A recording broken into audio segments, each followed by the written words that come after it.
Alternative Dig Talk. Real issues, real talk. At first, we hit your gadgets with our state-of-the-art digitalized mobile studio with the debate on the road behind the wheels. Later, we launched our magnificent studios located on Plot 1A, Sewagude Close, Lukulinanganda, Machindye, Kampala, where we bring to you our must-watch shows like The Mighty Drive, Monday to Friday, 8 a.m., Hotline, Mondays, 7 p.m. As for legal matters, Twins at Bar, Tuesdays, 11 a.m., Wednesdays, 6 p.m. is Afro-Caribbean Link, where we connect Africa with the Caribbean. Voltage on Thursdays, 7 p.m., featuring a youthful panel. Interface with Dr. Kiza Besije every Friday, 12 p.m. with his call to action against injustices. Snap Talk, Saturdays, 6 p.m. with the trio. A must-watch, The Political Dice, Sundays, 8 p.m. with the duo that never stammers, and so much more. Watch us live on all our social media platforms. We are the Alternative Digitalk. Real issues, real talk. Hey Teddy, have you noticed how little attention science and health issues get in the media? Totally, Edgar, yet science information is very important. Yeah, for sure. That's why the Health Journalists Network is here. How can they help? They are a group of journalists dedicated to advancing public understanding of healthcare issues through impactful reporting on health and science. Oh, really? Yes, they meet up every month with scientists and researchers, policymakers, and activists at the science media cafes. They then relay what they discuss to the public. Does that benefit us? Oh yes, very much so. This helps with health and science literacy for a healthy Ugandan society. Okay. I love getting informed about science and health issues. Health information makes all the difference between life and death. I'll look them up and engage them. That's great. They are based all over the country. Oh, okay. That's interesting, and they should be making real impact. They are empowering health communities through journalism. Journalists can save lives just like doctors.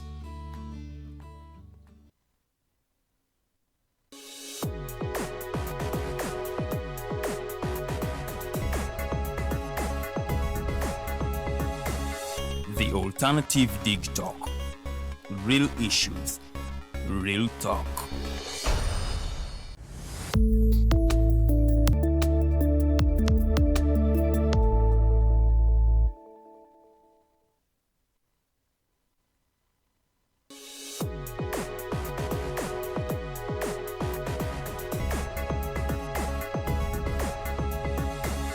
The Alternative Dig Talk. Real issues, real talk.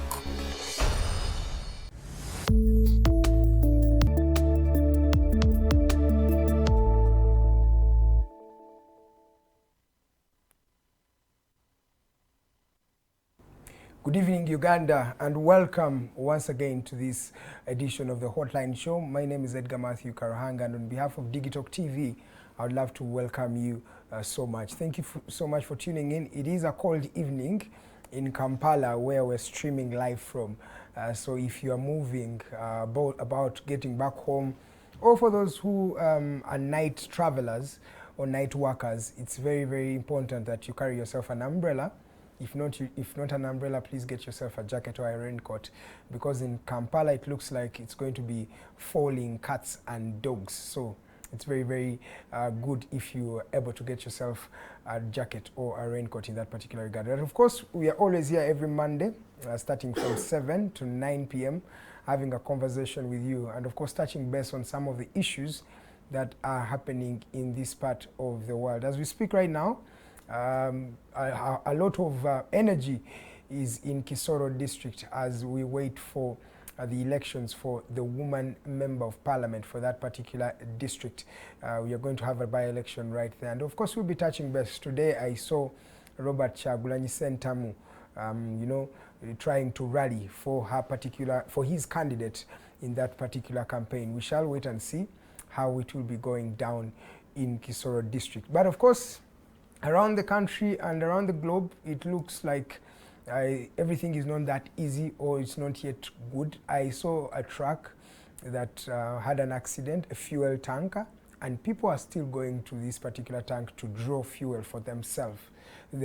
Please, let's be very careful in that particular regard. Remember what happened in Chigogwa?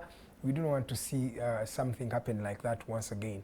But in the world of international politics, Donald Trump is the new president-elect for the Republic of America.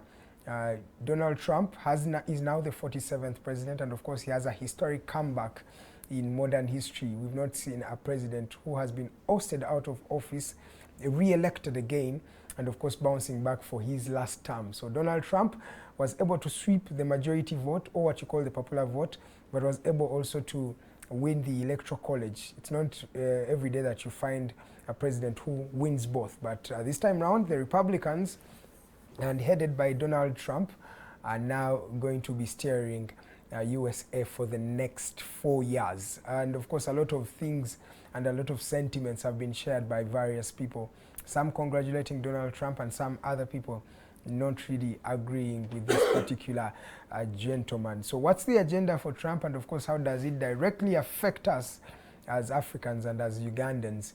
And many of the Africans I've talked to seem to agree with Donald Trump being president of the USA, maybe because of his conservative ideologies, or maybe because he's a better candidate in their particular regard. But here in Uganda, contention over the Coffee Amendment Bill, I think we can finally say that it's over, because the bill has been passed into act. And remember, after it is passed into law, that means the president will have to assent to it. When the president assents to it, it will be confirmed as a legislative entity or piece of work, and of course it will be legally binding at the end of the day. For those who do not know it, this particular amendment seeks to dissolve the Uganda Coffee Development Authority, UCDA, and all its duties and functions being moved to the Ministry of Agriculture. Many members of Parliament were not in agreement with this particular bill, but it was passed because the numbers were enough in Parliament. Now, another contentious bit about this bill was that some of the legislators had to fight. Honorable Atiku and Honorable Francis Zake entered into a fist fight following some alterations in that particular debate, and of course the plenary was put to a standstill for more than 30 minutes, and some legislators were moved out from the assembly, and this law was passed in that particular regard. What does this mean for the democracy and for the sanctity of this particular arm of government? We shall be talking about that in today's edition. Ladies and gentlemen, today I'm joined by Honorable Joseph Ochieno. He is from the Uganda People's Congress, UPC, and he's always here with us every particular Monday to touch base on how the country is going, and of course to throw more light on some of the issues that are happening in Uganda today. If you have any question for him, feel free to share it through our social media platforms. We are at Digitalk TV, we are at The Alternative Uganda, that is on Facebook, X or former Twitter, but also on YouTube. We are streaming live, so feel free to drop in those particular comments. For me, I'm called Edgar Matthew Karuhanga, and of course I am the host for this particular program every Monday starting from 7 to 9. Allow me welcome the guest of the day today, Honorable Joseph Ochieno. You're most welcome, sir. Thank you. Pleasure to be here with you. How are you today? A little bit exhausted. I had to abandon the car on Ginger Road once again and try and come here on time.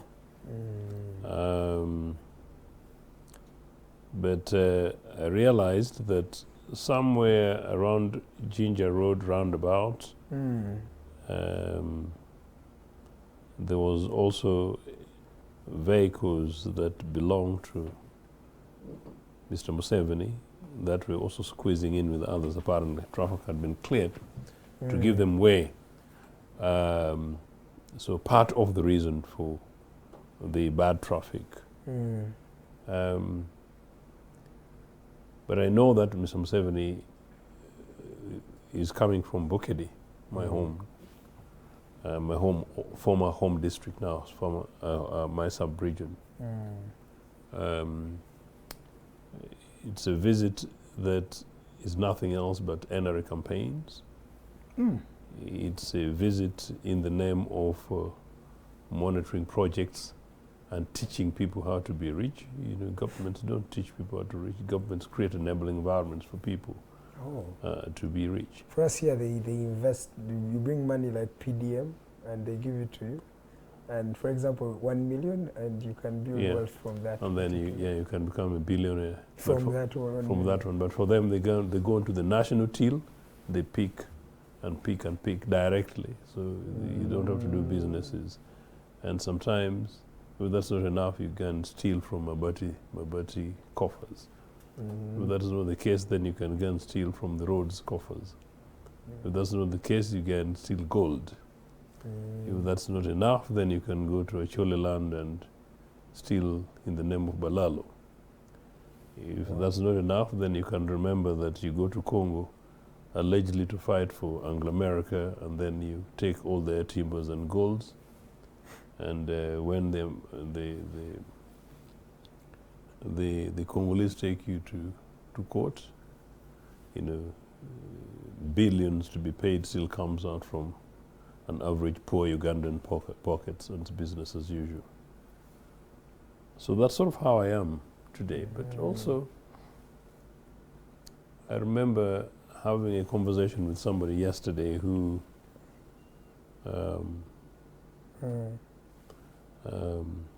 wanted to teach me how to reconcile with this country and with the military dictatorship of this country. And the person was at pains to push for me to be delivered religiously in order to discover a reason to appreciate Mr. Museveni. And that was a difficult one, a difficult evening yesterday. But that in passing, yes, the week went. I am not particularly happy man because I am a progressive left. I'm Republican, but Republican from an ideological perspective. American Republican Party is a conservative party. Yes. The Democratic Party of America is the progressive left political party, which UPC associates with. So the Democratic Party of Uganda would possibly be an ally of the Conservative Republican Party in America and the Conservative Party in Britain, just for our views. Yes, sir. And so, regardless of who the leaders are, I would seek to support a sister party, an ideologically coherent, related political party. Yes. And the reason is because progressive left political parties will tend to be people-focused. They will tend to be very focused around social issues. They'll tend to be able to, they'll tend to want to check excess profit. They'll tend to check national thieves. They'll tend to recognize that in every economy, in all governments all around, that, you know, there is always 0.1% in Uganda's case, or the 1% in many of these countries that control 50% of the national economy. And progressives like ourselves tend to say that's not fair. Yeah. However, if you're like Zuckerberg or Elon Musk and then you make your money and you become that, that's fine. But you should pay your fair share of the taxes, but it should not be at the expense of others. Oh. You see. But a government that creates enabling environments should be able to do so in such a manner that everybody is able to have a fair share of the national cake. Yes. And so... Equitability. Indeed. And that's my politics. Now, in America, it happens to be the case that Donald Trump comes from a conservative background of polity. You know, 20, 30 years ago, like in businesses, before they joined active politics, people were not sure whether many of these guys can decide to join any of the political parties because they're not as tribal as some of us at this end of the world. So at one stage, he could easily have thought, Democrats. However, what has been known of him is his racist undertones. What has been known of him is his chauvinism. What has been known of him is his misogynism. And what has been known of him is some of his dubious business deals. But particularly in the last 15 or so years when Barack Obama cropped up, Trump was amongst the leading campaigners to neutralize Barack Obama, the young Obama emerging for the Democratic Party. Yes. And the campaign was that Barack Obama was a Muslim, Yes. as if it's criminal to be a Muslim or to belong to another faith group. And I know sometimes Africans, particularly young Africans, I noticed that even within Christianity, people battle, including the streets of Kampala. I know some people battle in my bookhead in Tororo simply because the other is the other Christian. Yeah. Eh? Even up to today, I thought that was I am saying those things are real. Wow. They do happen. Okay. But of course, you also know, don't say that when you know that even here within your own program, some Christians will ask, if you're not saved, if you're not born again, you're not good enough, you're not a Christian. And then, fast forward, some Muslims have issues with Christians, just as some Christians have issues with other faiths. Yeah. And I'm talking about here in Africa. I think matters of faith, matters of God should be individual and personal. But of course, communities go on to run with these things in such emotive manner that you sometimes see families, divided between families, communities between communities, and in many cases in politics we run with it. So somehow, because Donald Trump has presented as a closer ally to Israel and is presented as a religious conservative. And in recent times, there have been discussions around, in Uganda's case, homosexuality. It's amazing how Ugandans madly have thought, some Ugandans, that Donald Trump is their friend. Hey, I had a lady, a speaker, saying that now that Donald Trump is in power, the sanctions are gone. That sanctions are gone? Yes, you had the Speaker of Parliament. Yes, my beautiful... And that's the mindset that many of my beautiful sister. Good enough, I think she represents the majority of her lot of thinking. But that is really not, that's really not the case. So, people run for Trump for that, forgetting that Trump, as I said, on faith, claimed Obama was a Muslim, which he wasn't. And number two, most importantly, pushed for the idea that Barack Obama was not an American citizen and that he did not qualify, particularly not born in America. Of course, American citizen, you can qualify, can get the citizenship, but you have to be born, to have been born in America to become president of America. I think some people are very lucky this end of the world. Maybe Uganda should also change those so that maybe in the future, we, But anyway, that's a different topic. So Trump taunted Obama. Once Obama won the Democratic Party nomination, and Obama then went to beating Hillary Clinton, went on to beat John McCain to become president. Fantastic president, very popular president, completely neat, no single scandal in America as far as Barack Obama is concerned. Not a single one. Exactly. Sort of unheard of in recent times, except of course under his presidency was when Gaddafi happened. But so I need to put this in context. So that's how good he was. But the established white America, the established conservative America, could not come to terms with the fact that an African, meaning black person, a black boy had come in and won the presidency. So Trump, for Africans and particularly you interesting Ugandans, Trump is a creation of a counter Obama, counter you, counter race, counter black, counter the other. Do you get it? Why would one say, if he's that, which I agree with you, according to what, why would the liberal America we all know choose such a leader over the Kamala Harris, who one would say she has been an incumbent, she's been in power, she's black and of course has a bit of Latino blood.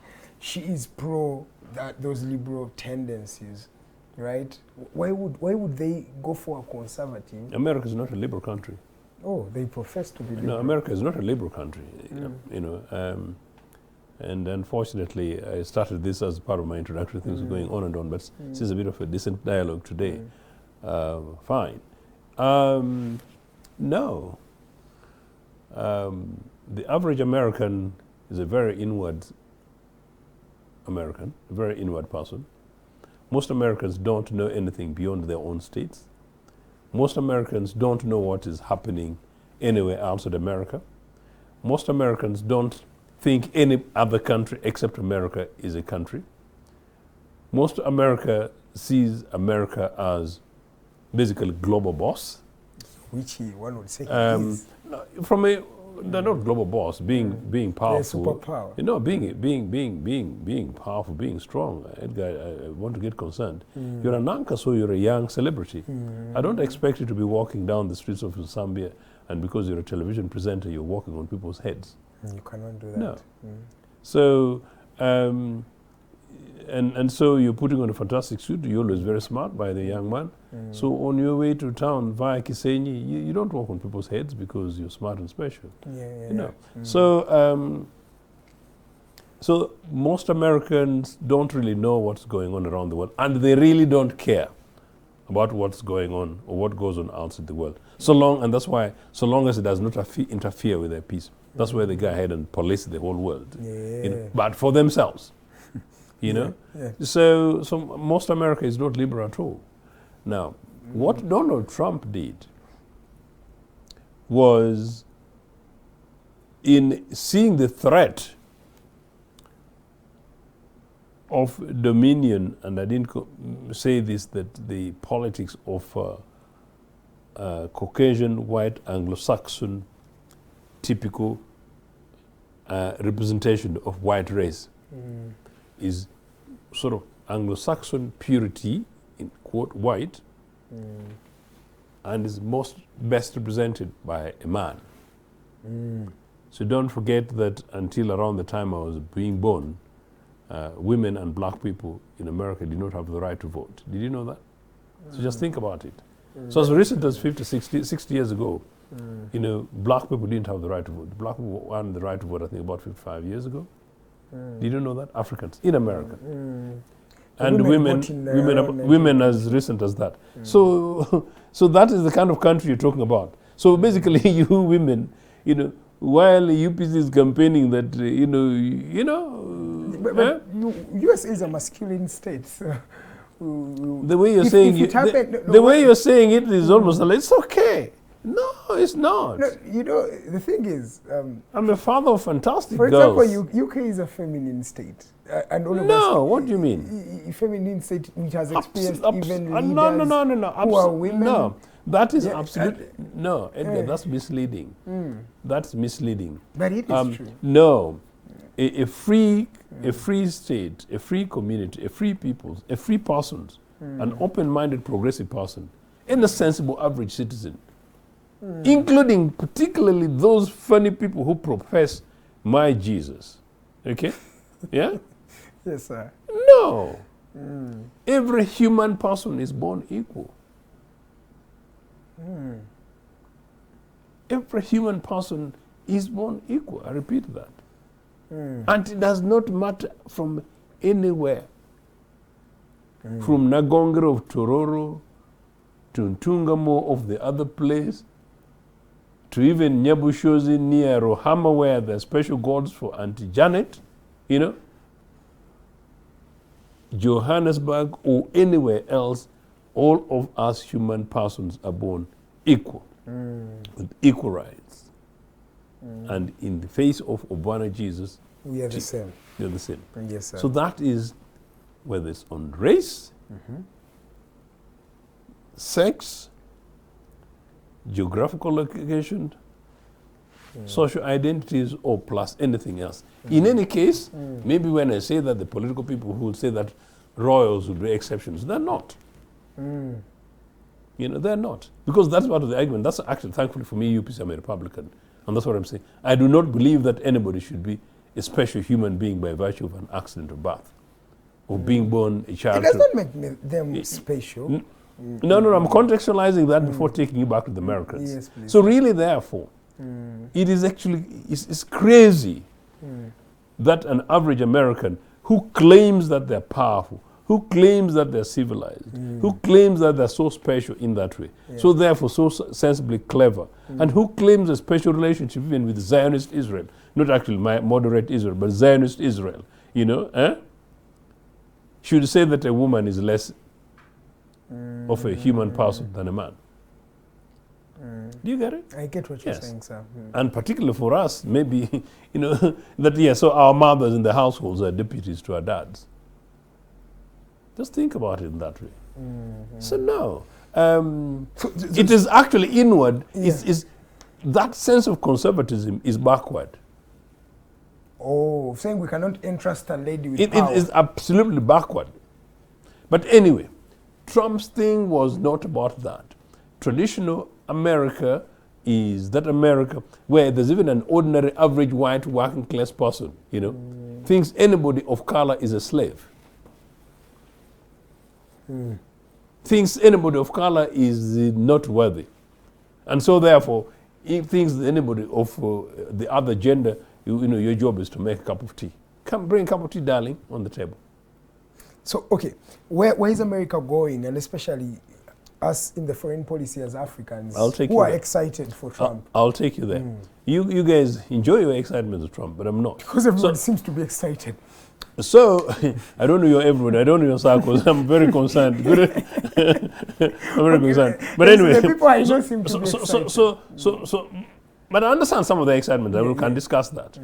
I'm saying that then, this Donald Trump, you know, representing conservative white supremacist America. Yes, sir. In 2007, sees this average African boy from Kogelo also wanting to be president. And presidents, as you know, is not all about political power. It's also about status. It's also about privilege. It's also about economic power. And the American case is also about appointment of judges. And so therefore, it means that over a period of time, you really change the national trajectory of the country in a very big way, including things to be big legislation. Exactly. And particularly big legislations in areas where these issues are not like where you would, where you would talk about the street businesses of Uganda's National Assembly, where you can slap your colleague if you so wish. No, but so these are much more serious than that. So Trump emerges to represent a wave of people who say, whoop, we are being taken over. But let me give you context. The subsequent election of Barack Obama as the Democratic Party candidate showed that the Democratic Party had moved over a period of time in terms of thinking and perception. Exactly. The Democratic Party had moved then, if in 1987, 2007, it's over a 20-year period, when the first major candidate was the Reverend Jesse Jackson,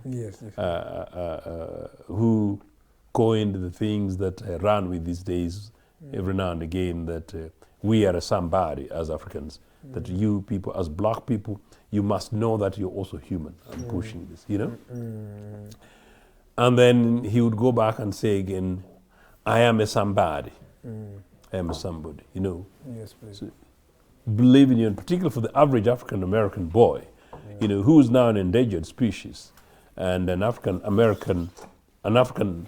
boy, particularly in most of those diaspora places, in Europe and North America, black boys actually really struggle very much for information generally, and perhaps they're the most disadvantaged of all genders and communities.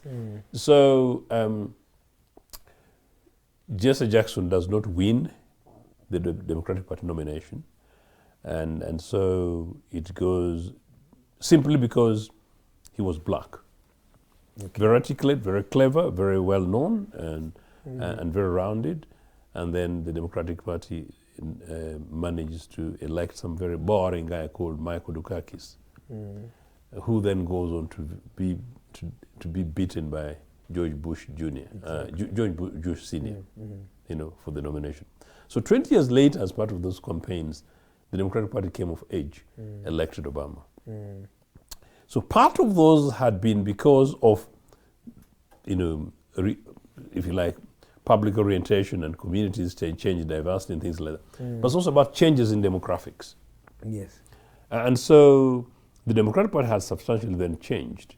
But maybe also we African peoples had also changed, meaning that we had been much more constructively engaging, and had also shown that we killed the art of prejudice. Exactly. That sometimes when NRA came here, and when NRA came to power, lest you forget, Northerners and Easterners were like mini animals. We didn't qualify, because that's a fact in Uganda. But taken across other parts of the world, blacks are seen to be people who are not clever, we're not particularly beautiful, we're not particularly honest, we're possibly not intelligent enough, we're possibly not trustworthy, and we don't have the capacity. Those kind of stuff, nonsense thing that ran over slavery.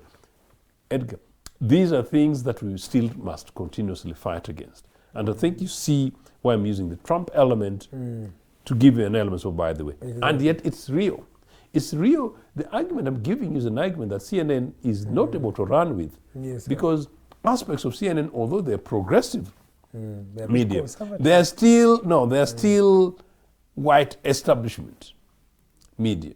And so therefore some of these issues are the discomforts of some of the grandchildren of slavery who are white. Yes, sir. Okay? With their own special privileges. But then with the changes that Obama then goes on to win the national elections. Yes, sir. Two things had happened, possibly three. As we conclude, one that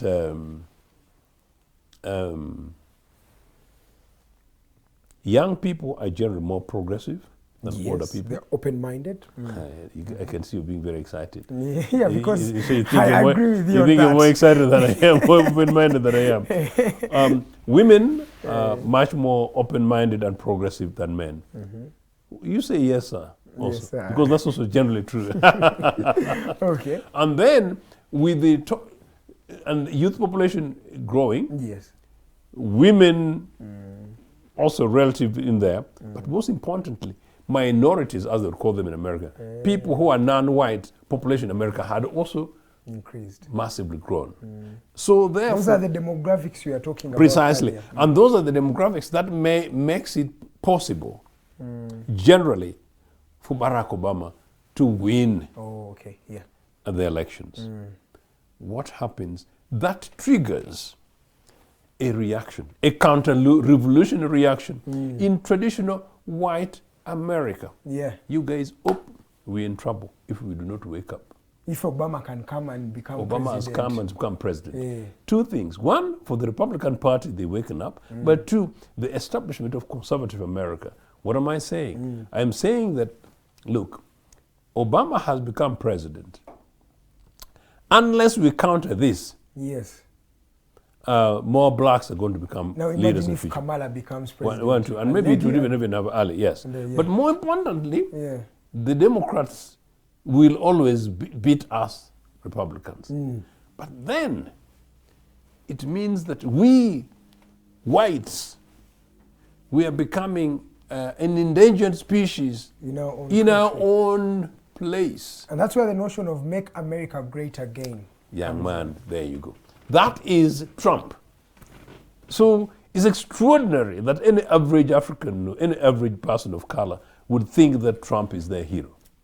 Same thing that happened with Brexit. These are going to come out part of some bits from my future writings upon my books.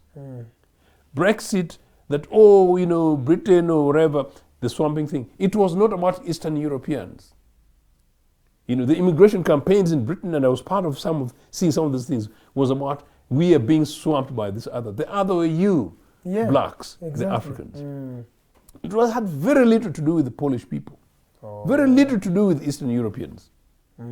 You know, yes, sir. The argument for Brexit and being anti-European and openness was progress. But anyway, Okay, so this happens. Trump galvanizes the base of conservative America, and they are resolved. You know, in elections, including here where Andrew Mende will tell you that 10 million people have not gone to vote. That's absolutely true. Excite your base, your critical to come out. You will win elections. So the conservative America saw in Trump their new front face. So he wins that election, fumbles, loses it, and they reorganized again, and this time this waves it. Right. And that's the answer. Thank you so much. This is Joseph Ochieno, and of course you're still watching the Hotline Show. My name is Edgar Matthew Karahanga. We're touching base on the politics of the US. But that country has had a democracy for more than 300 years. It's now time we come to our young democracy here in Uganda. A new legislation was passed, and of course this is the National Coffee Amendment Bill. I can now call it an act because it has been passed by Parliament, and of course we're waiting for the President to assent to it. The President has already showed that he is highly interested in coffee. A question that many Ugandans ask themselves, why the interest in coffee? But when you listen to Mr. Museveni, it feels like coffee is just some other entity. Of course, UCDAs, and coffee is just an entity of the bigger, rationalization policy of government. So it is not about coffee itself. It is a bigger concept where most of the government agencies have been merged with ministries to help in saving of government resources and things like that. But after this contentious bill has been passed, what next? Especially after what happened there. But let me first talk to you, Honorable Ochieno. This bill has finally been passed in Parliament, so we can call it an act of Parliament. What do you think about this new law? And just to paint a picture, it's not about coffee alone. In fact, in that particular debate, the UNRA, Uganda National Roads Authority, has also been merged with the Ministry of Transport and Works. So it's a general rationalization policy that came from Salim Saleh that President Museveni is implementing. What do you think about these new developments? It came from Salim Saleh? Yes, he said on the advice of General Saleh in 2021. Who's General Saleh in government? He's the leader of Operation Wealth Creation, but I think he's also the brother to the president. So what job has the brother to the president in determining something as major as rationalization of ministries and departments? I can bring you other things that gentleman has led. I don't know under what capacity he stands, but but one thing I know, he's a presidential advisor, but he's also the leader of the Operation Wealth Creation project. No, I think this is something that we've discussed for such a long time that I'm actually genuinely now quite tired. The only thing we can do is to deal with a few specifics. I think it's important that you're right that Mr. Museveni decided to do what he did, including merging some of the critical agencies on the advice of his brother. And because we also know that his brother has been involved in a series of businesses, including coffee and interests, and because we know that his son-in-law is a chief communications person and global advertiser for these things called coffee, and because there's a girl called Pineti, this girl here, called Pineti, who is lady. No, he called her a girl. You're using his words. There's this girl here called Pineti, introduced to him, and that she knows to do she knows to do hospitals, but we don't know about what has happened to Loboa Hospital that girl tried to do. And there is a lot of money that is going in that particular hospital, as you've mentioned, billions of Ugandan shillings. I think even in this budget there is some money that has been allocated there. But you don't look like somebody whose money has gone into that thing. Are you sure you pay your taxes? I do pay my taxes, but the money has gone there. So Pineti, and that Pineti is Kofi, and Mr. Museveni told you that he is the one. So if you want to question this woman, go to him. He said, I'm the one who was behind Pineti. So in other words, whatever the details, whatever the rationale, the Kofi thing is Mr. Museveni, his brother, his son-in-law, Pineti, and whatever. Thankfully, people will grow coffee, and hopefully they will not grab from them like they grab gold from Karamoja for nothing. So people will be paid. But whatever the details of the whole thing, we know why the thing has been rationalized, or is being rationalized. Of course, rationalization. Okay, you're going to ask. I was going to ask you. Of course, rationalization in principle. Yeah, in rationalization in principle. The case made for it is not bad, but I didn't expect it to come from Museveni's family. Do we argument, care where the idea No, comes from? And of course we do. I thought if the idea is okay. It's crude hypocrisy. How can Mr. Museveni talk about rationalization when I just told you what I saw down Ginger Road? If Museveni's convoy goes to 40 vehicles, sometimes to 50, that's where rationalization should begin. Yes. If Museveni has got, 40 drivers and he 40 nurses, whatever, that's where rationalization should begin. Staff in his office. I think about 12 chefs. That's where rationalization should begin. The guy is allegedly a soldier, so the soldiers, he should know how to diet. Me, I eat sometimes once a day. So the guy shouldn't eat so much.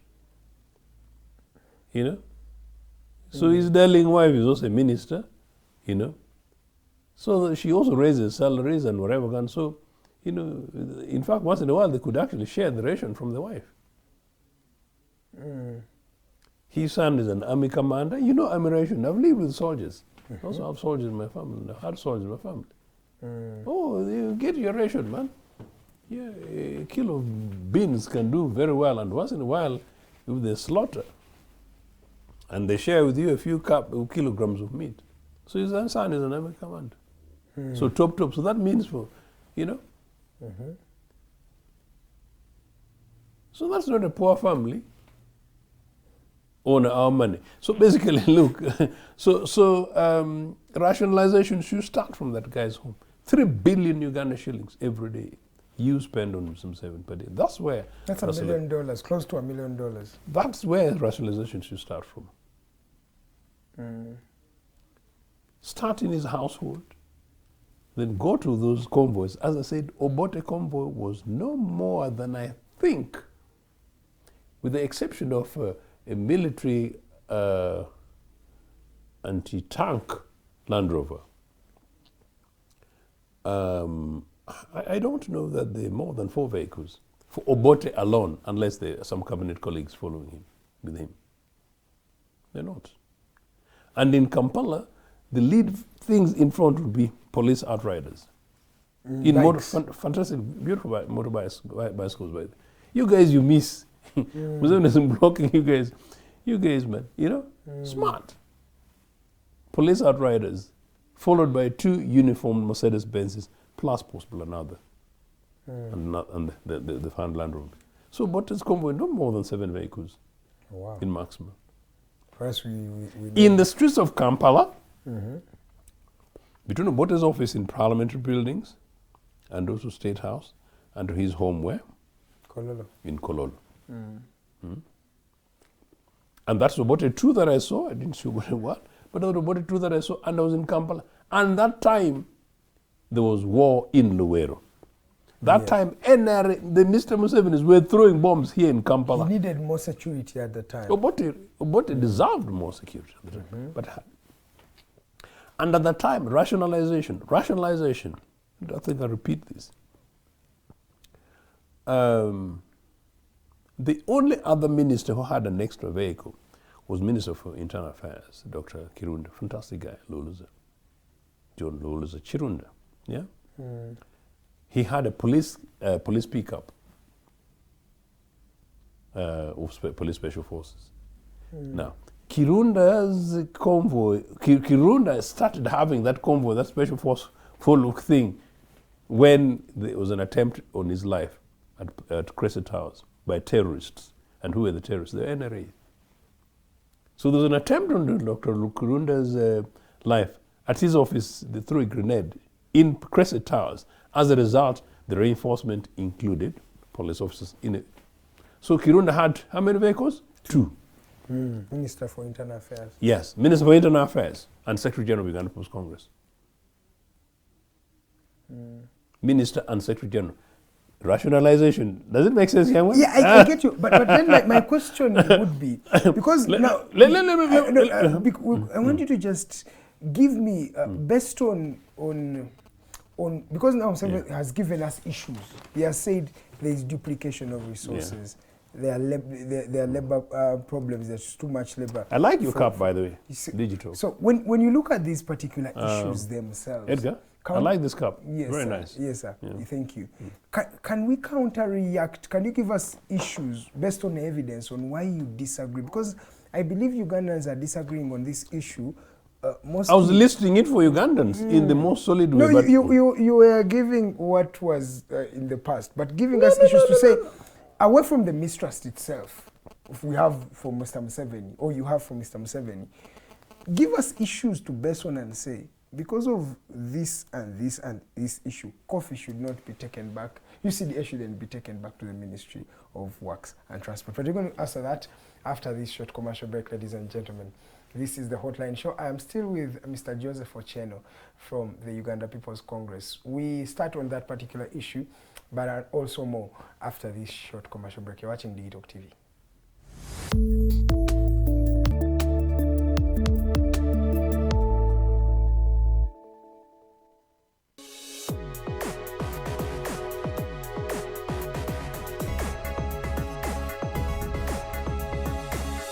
The Alternative Dig Talk. Real issues, real talk. Hi, Rogers. Can I ask you something? Shoot. What does corruption mean? Well, summarily, corruption is abuse of public power for personal gain or for the benefit of a group to which one owes allegiance. For example, when a public office is abused by an official accepting or soliciting a bribe. By the way, private people can be corrupt too, like bribing police officers to escape fines. Okay. So exactly how does that concern me? Well, do you pay taxes? I guess, yeah. What does that have to do with this? Everything. Because those taxes you pay are supposed to facilitate services you use, like water, electricity, roads construction, medicines in hospitals, name it. Okay, that is much bigger than I thought. But it can be stopped, right? Well, yes, it can, although it may not be as easy as it sounds. And here is the reason why. Corruption roots are grounded in our country's social, political, economic, bureaucratic traditions and policies. So, what has kept it going this long? I mean, why don't we stop it? Well, the main reason why it has been here for so long is because institutions are weak, either as a result of poorly defined ethical standards of public service, weak administrative and financial systems, or ineffective watchdog agencies. What can we do to stop it? At a national level, we must focus on strengthening the independence and effectiveness of public institutions that fight corruption. At a personal level, we must commit to never giving a bribe. I promise I'll never give a bribe. Well, that's a great decision you have made. Me and you now have to spread this message to all our friends. If we all do our part, corruption will be no more. This message is brought to you by Alternative Digital.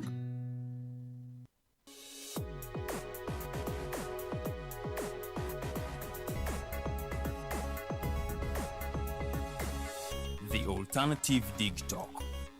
Real issues, real talk.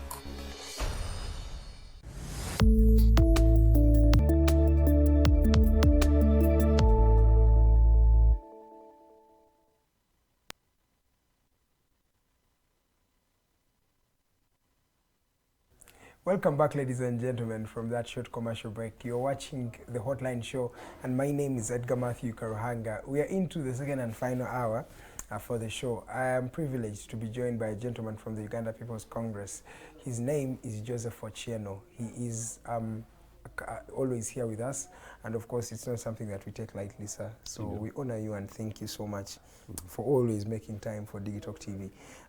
As we went for the break, we're still delving into the issue of the bill itself, and I'm asking, based on the evidence that you have today over coffee itself, why shouldn't it be merged with the Ministry of Agriculture? What really is there apart from the mistrust itself? I haven't said that it shouldn't be merged. What is your idea? I was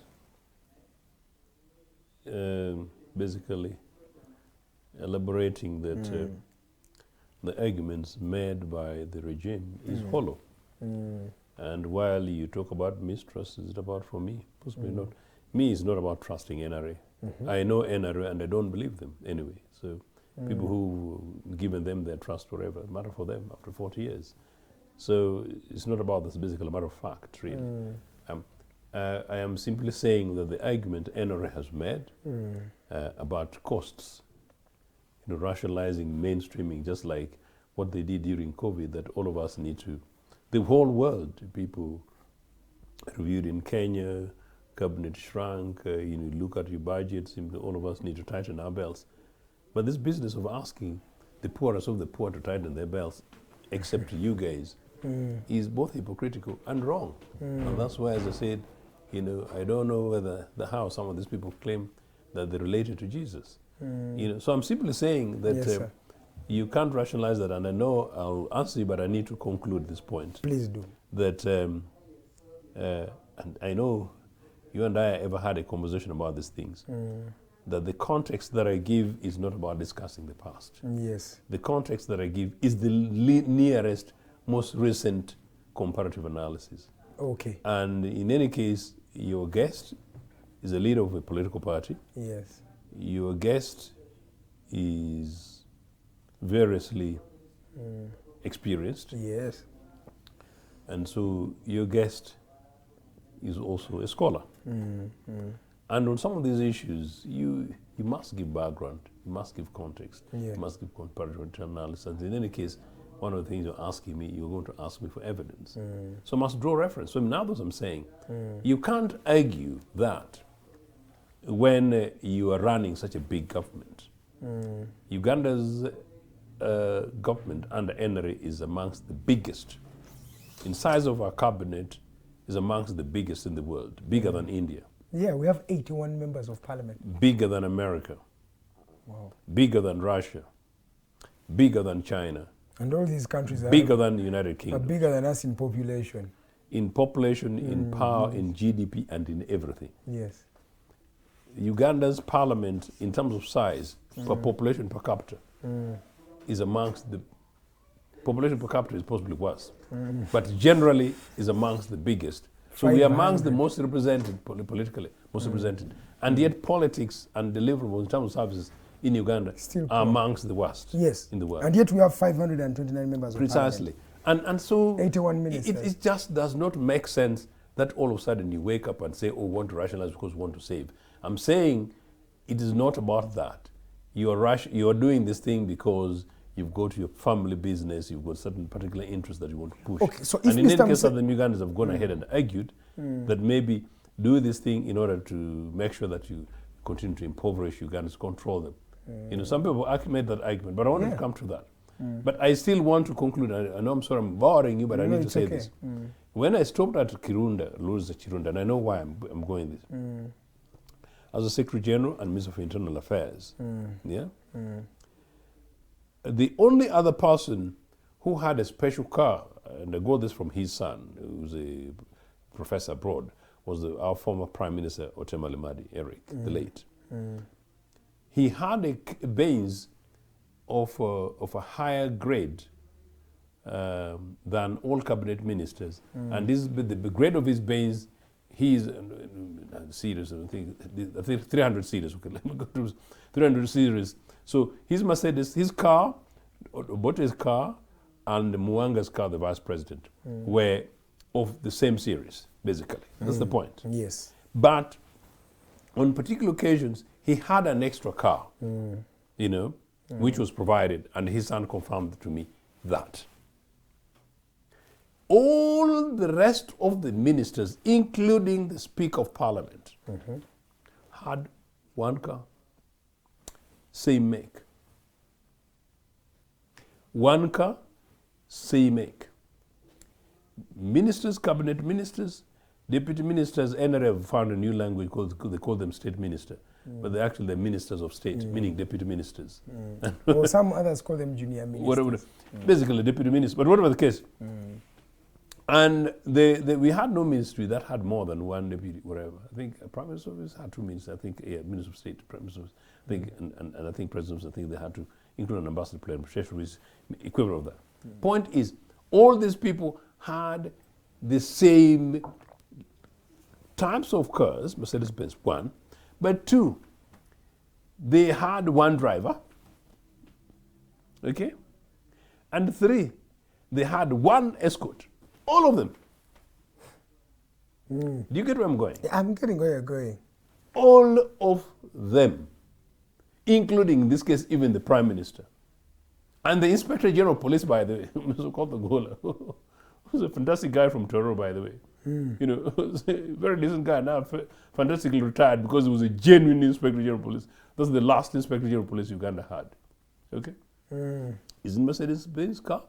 UP, him alone, driver, behind, one police escort. Here, even I know an RDC who even has a police patrol that goes before him. So what is going on? So who in heaven is fooling who in this republic? So what you're trying to mean is that if Mr. Museveni is talking about rationalization, he should start with rationalizing his ministers, his PISOs, GISOs, RDCs, RCCs, LC5s, all that. Absolutely. And many of these advisors, and by the way, Museveni pretends, he claims he's an intellectual, and that's what I was going to say earlier. Claims that he's an intellectual. But why does he have so many official advisors? Isn't he like a president? He needs to have a lot. How many advisors did Obote have? I don't know, you can. Obote was the most fantastic president this country has ever had. Delivered the best programs in this country, both Obote 1 and Obote 2. How many advisors did he have? I don't know any. I don't know anyone who worked as a special advisor to the president. I don't know anybody. I knew civil servants in president's office, like this bunch have, many of them NRA cadres. So, however good you are at law, if you're not an NRA cadre, you'll not end up in president's office. But that's all. So in any case, so why? Why all these? You guys, Ugandans, wake up. You're being taken for a ride by NRA and by Mr. Museveni. And this thing is not working 40 years later. So now, back. We argued somehow that we wanted to rationalize because ministers were incompetent and poor, incompetent, and some of these people needed to be, these things needed to be broken up and create UNRWAs et al. And then pay them well and whatever, make them arm's length, and then they deliver. It was a false argument. But they went ahead with it. False argument in the sense that, well, if you have a ministry that cannot deliver, yes, sir. The issue is you. Depends on who you've appointed as ministers. Depends on how you allow your son and sometimes people's girlfriends to become permanent secretaries in ministries. You know that permanent secretaries are the highest civil servants. So in traditional time, did you know that in the last UPC administrations, Uganda civil service, by the time Amin took over in 71, we had the best qualified, this was official, civil service on the African continent. Wow. So meaning, when you join civil service from your graduation, you graduate and then you join public service, things like that. You rise through formally, through training, including, remember, you know, down Ginger Road, we have, whatever they called it, a future UPC government would review that actually. It's now called UMI, Uganda Management Institute. Yes, I know it. Whoever came with this funny name, whatever, I don't know. That was called the Institute of Public Administration, IPS. So, if you graduate and you join public service, you basically have to be oriented through the Institute of Public Administration. It's not just... Did you know that, by the way? No. Yes. Merit, you have to go through all Precisely. And so, by the time somebody has gone to middle rank, you know, possibly senior officer, principal officer position at a ministry in the government, the critical thinkers, they run departments, run operations, run departments. So by the time somebody becomes an undersecretary in a ministry, that person is deep power. So an undersecretary in Ministry for Transport must have the capacity to run a ministry whether or not a political appointed minister turns up day one, two, because three, they are skilled in that. But do you get? There is a wealth of knowledge. Absolutely, young man. Does it make sense to you? Yeah, it does. Why are you not annoyed? Me, I got annoyed long time ago. So sometimes some of us end up on this program and then we think we enjoy our voices. No. Our voices are fantastic and we live with them for the rest of our lives. Now you carry someone and you put them in a ministry and you see that, okay, this person is a soldier. Practically you think they are not fit for such an... I will give an example without fear of contradiction. For example, the Minister for ICT. This person is a trained doctor. So how about you got someone who's trained in ICT itself, because then they can have a vision for that particular entity. So I'm trying to get what you're saying, sir.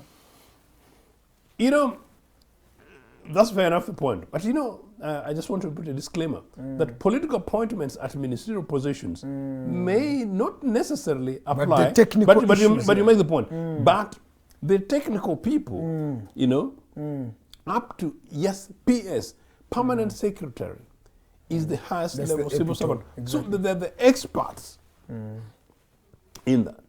So basically, yes, if the PS is there, you may be a medical doctor who's clever enough, like Edgar, and a political head, and you've got a briefing from maybe your president, you've got a briefing from your strategic party manifesto in terms of what you want to do. You also have part of your own vision, you share it. It's by and large, it's a fair point you make, but by and large, with a program, with technocrats in there, say, no, sir, you can't. These are the realities of the ground. Exactly. That is why, you know, if you see like, away from Trump, just take the best country for these things, is Britain, where a recent Keir Starmer cabinet comes. You come and then they go for civil service briefing. So the civil servants at cabinet office will open up for you the boxes and then you face the realities. This is the state of the economy, this is the state of security, this is the state of agriculture, this is the state of health, the state of infrastructure, you know? Advisory guys from inflation, ABCD, whatever. Your policies that you're seeing about whether you're trying to sell people, whatever, you know, they can only feed from ABCD. Realities come in. Okay. Now, that is a government that functions, that's a state that functions. That's what Barack Obama told African leaders, Nyongo clapping at Addis Ababa when he visited. Look, you know, we don't want strong leaders, we want strong institutions. Okay. Edgar, do you get me? I get you, sir. And I want, because of time, I wanted us I have lived some of these things. I've worked some of these things. You know, I've worked merely in local government abroad. And so have I engaged ministers and public servants.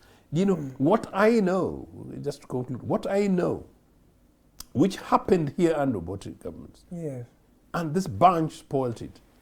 And I see the possibilities for these countries and the challenges facing this continent and the challenges facing the new world with, strange sentimental guys like Trump's coming to take on the America. When Africa right now has to fight for its own, meaning young, sharp brains like yourselves need to come and to be cultivated and to cultivate.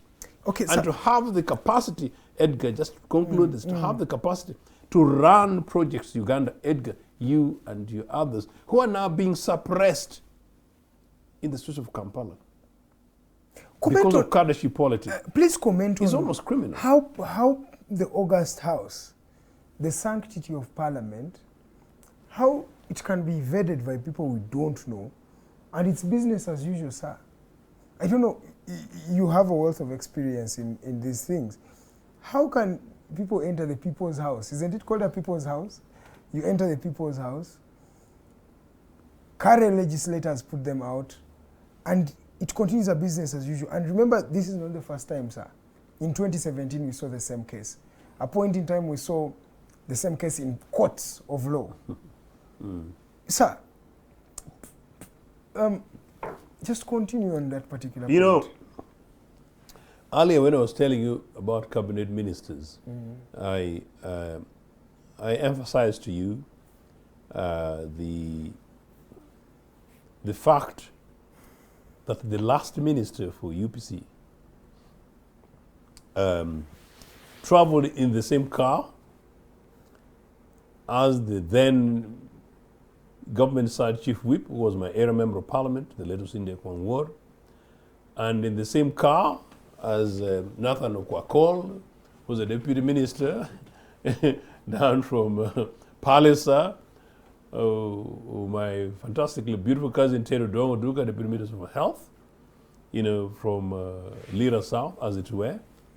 And so I'm sure Philemon Mateke, who was Minister of State for Education, now of Kisoro, and Kisoro where there's a by-election taking place, where I hope the people of Kisoro will remember the fantastic services provided for by UPC and under Philemon Mateke, who was then Minister of State for Education, and under Professor Isaac Ojok, need to know Jok as Minister, and deputized by Dr. Mateke.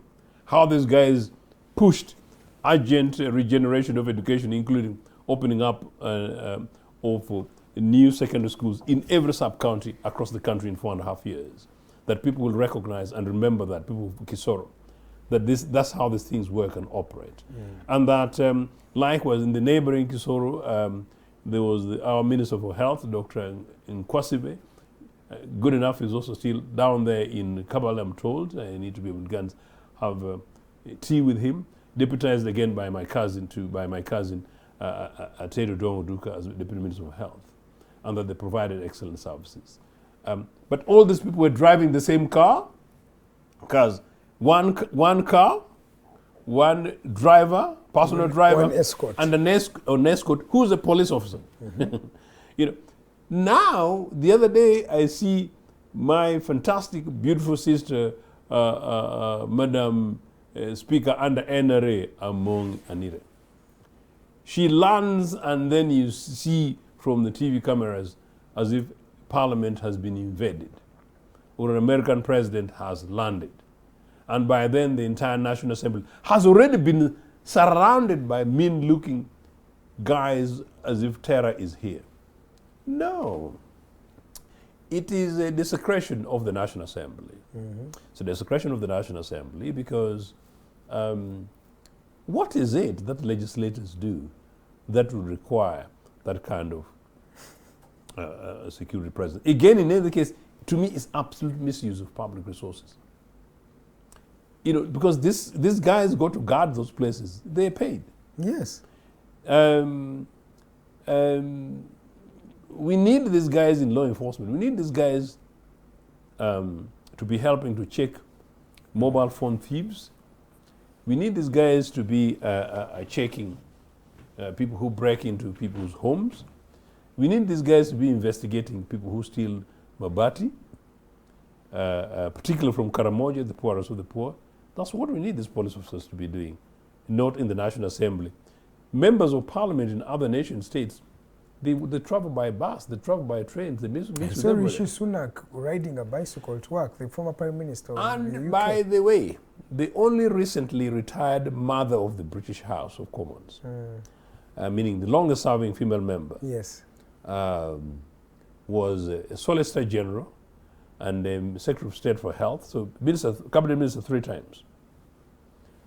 At the peak when she was, both Secretary of State for Health and the Solicitor General, I had occasions to travel with her. One time when Bunny Grant is the member of parliament, African member of parliament who died and was replaced by a young David Lammy, who was then a young Harvard guy, which David Lammy is now the current British Foreign Secretary from the same constituency.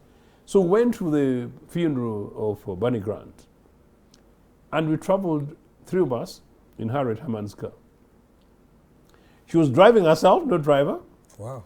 Yeah? And all throughout that time, because I've been there with these guys, I never saw an extra person in the name of security. Never. Yeah. So a cabinet minister, straight from work, except her ministerial aides, meaning the girls with a bag and notebook, and those are ministerial and or parliamentary aides, basically, which we all have. You know? Huh? What is it that we're being taught and told in Uganda? And nyongo freedom. What is it? So no, it is manipulation, it is inventing of fear, it is perfecting an art of continued, really in the way, some people almost call it national occupation by an establishment and an establishment group. And so do it like that so that people have fear, people don't engage, people don't discuss, people don't question, or you don't go there. No wonder many young people say to me that, fear, politics. No, please, you guys, you must you're either engaged in politics or you'll find that your children and children's children continue in the kind of slavery that we broke a few years ago. So, National Assembly, it shouldn't be that. But why do I talk about Francis Butagira? Francis Butagira is now a retired, fantastic guy. I cannot imagine, Mr. Speaker, when he watches these things on television, thankfully, what he thinks. You know? All I could remember him, nobody would call him, Mr. Speaker, sir. And of course, very soft-spoken guy. That's the last speaker we had in the National Assembly. Meaning, Parliament was a temple of legislation. You know, Parliament was a place where you go and see members of Parliament. You see, they're your ordinary people, but they're really people who really qualify to be called. So what should we call that Parliament now? I do not know, but that's a matter for you guys who choose to take it as it is. But that's the National Assembly. And then you see the Black Mamba thing, and then you see these scouts that at least Kadaga protested. Now, whether her protest was a show or not, is neither here nor there. But it was extraordinary. But now let me take you right inside. At least it's on record. At least she even wrote a document to say, who are these people that invaded their August house? It's on record. They did not answer it, but at least it's on record. Yeah. Then I take you inside. And then you find legislators, people who now end up in the assembly. You know, many of these people are not elected. You know, many of these people, some of these people are selected. I know a particular sub-region where there's a national crisis, I think I'll not mention it. And an NRA legislator from there was engaging with certain people over a particular issue. The legislator allegedly pulled off because he didn't want his name to be associated with a campaign demanding for particular services or justice in his place, because he had been told, maybe from sources from associated powers from a particular, maybe above from the corner, that if you do that, we will not back you at the next election. You know? So the guy pulled aside. So if that is the kind of people we have, then you have zombies.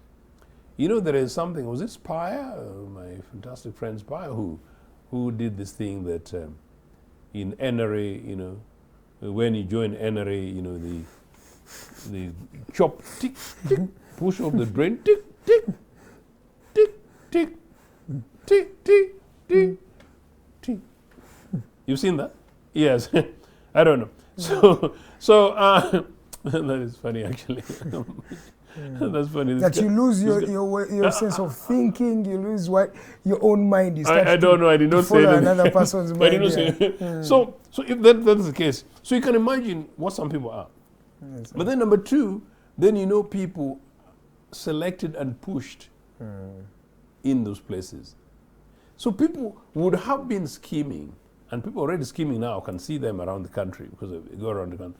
People scheming on who should be the favorite person to qualify to be endorsed by the special altar, the special altar for picking people who should be candidates on a particular ticket. You know, so you have to behave. So in any case, the guys who behave in a particular way, the guys who then go ahead and manipulate in a particular way, and behaving and manipulating in a particular way could mean anything, including Karamoja, you know? Those are the guys who end up in National Assembly. Now, some people are saying that, but Ochieno, what are you talking about? The two legislators who did this are both from political opposition. No, I am talking about the quality of the National Assembly. I'm talking about the tone of the National Assembly. Because in that National Assembly, had it had men and women of the quality of only Congress can produce and generate, and men and women that this country, including from DP and other political parties, maybe even UPM's Kionga, if Kionga came to Parliament at the time in the 80s, because it was one, and it really suffered in 1980, one legislator, came in, and you sit in the assembly in which you know, etiquette, table manners, you know, a culture in the household. This is this household. You know, the UPC way. You know, sometimes I keep, I talk to you, we normally talk off air about certain things, you know. This is the Ochieno way. This is the UPC way. Edgar, this is the youth way. This is the way you guys should be behaving as young Ugandans. This is how we behaved, you know, in our youthful times. This is why I remind people I never fought. I've never fought, and I'm still a fantastic guy. And don't you think I'm okay? You are excellent. You know, okay. And you like my tie? I love it. Yeah. So, Yes, but, you know, I've never fought. So Nothing makes me less a man. And I think, let me just make this point. Nothing makes me less of a man. Okay? So that's the culture. This is us. So it's possible to grow up and not fight in the field and call people names. So you know? what should Ugandans now do? Because the country is degenerating. If I tell people that everything that seems to be everything that you seem to see is literally going wrong, for lack of a better word. You guys wake up. When I say wake up, Ugandans, they've stopped saying that, by the way.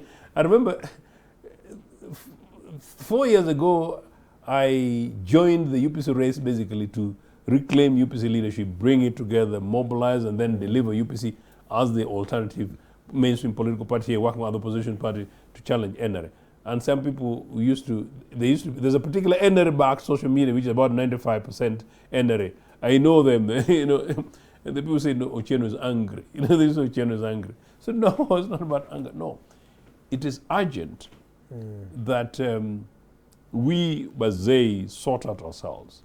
It's urgent that we woke up and ensure that we do not teach you guys some of the bad manners that some of our colleagues have picked. But it's also extremely urgent that you young Ugandans wake up to the reality that you're being shortchanged by a particular bunch and particular culture. That's not going to take you anywhere. Okay, sir. And that can only happen through you guys getting involved. And so some of the things I continuously do is to say that, look, guys, better is possible. This country is possible.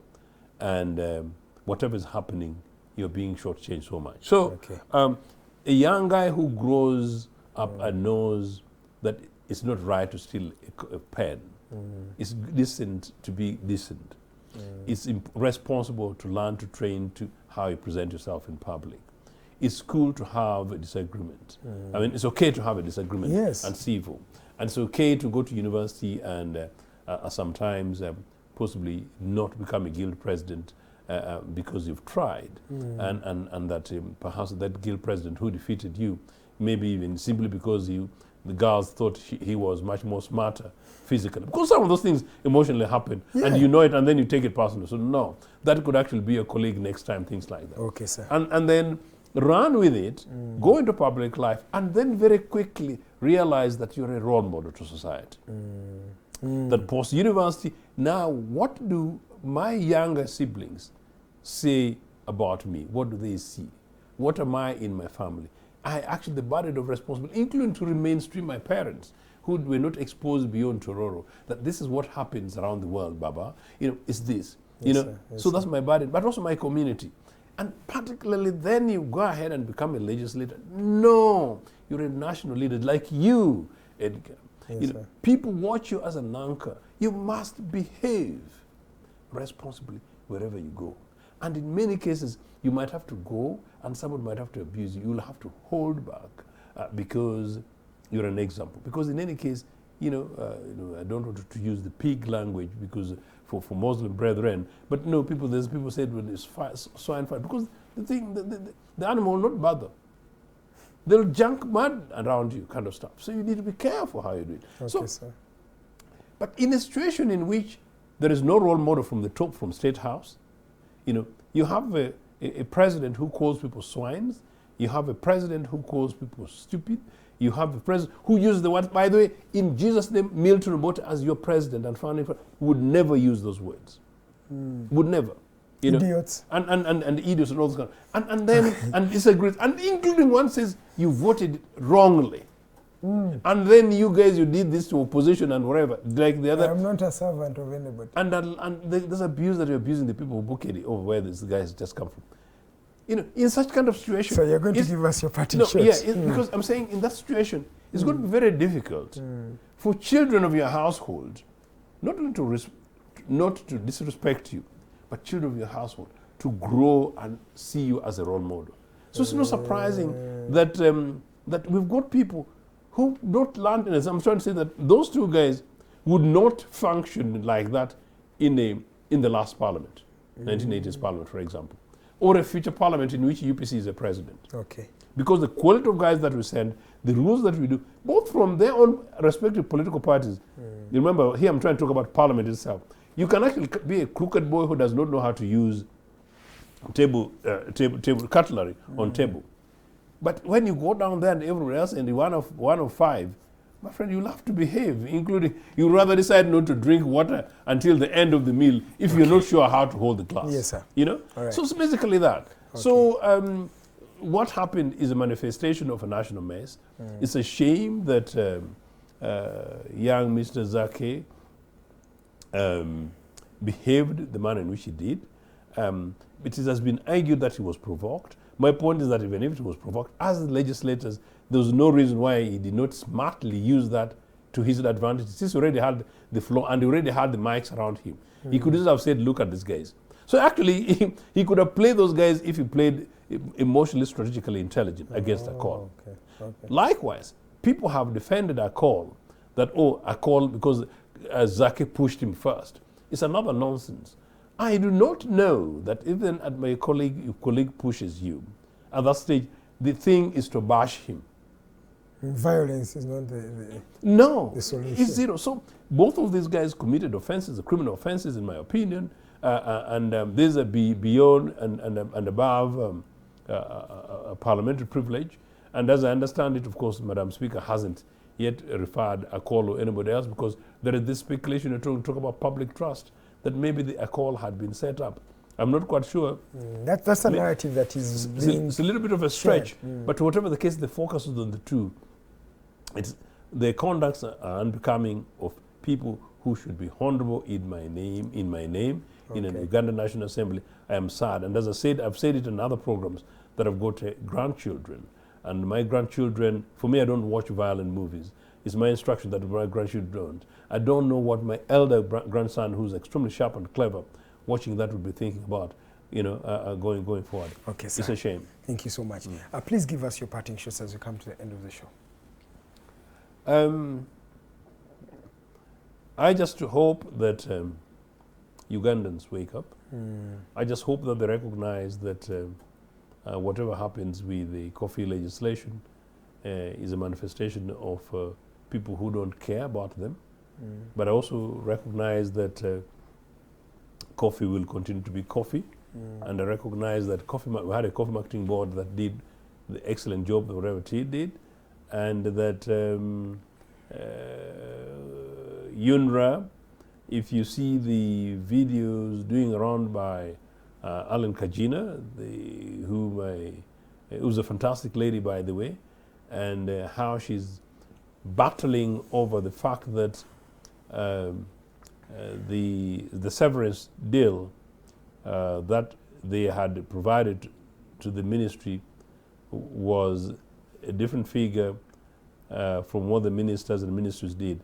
That even on this deal alone, the ministry says that the compensation package is 46 billion, and then the Kajinas, together with the ministries, are done, I think, 100 plus billion Uganda shillings.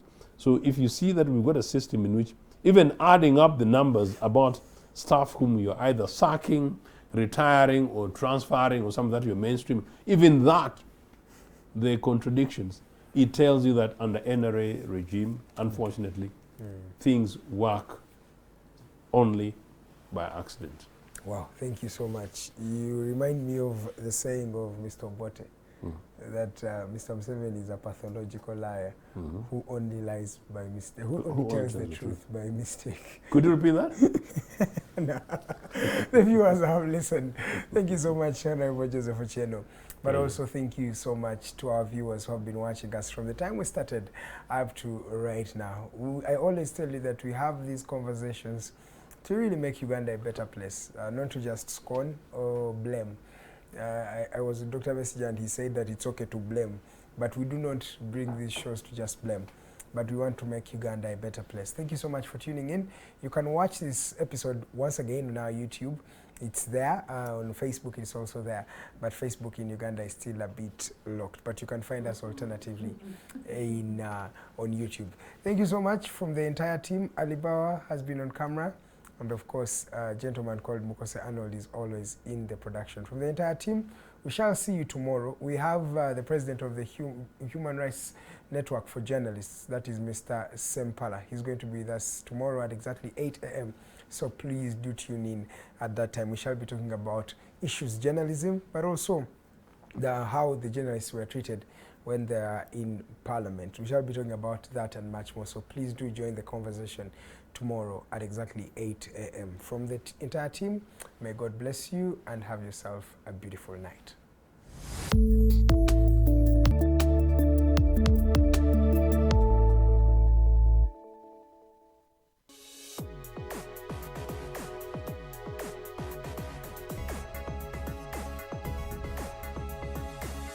The Alternative Dig Talk.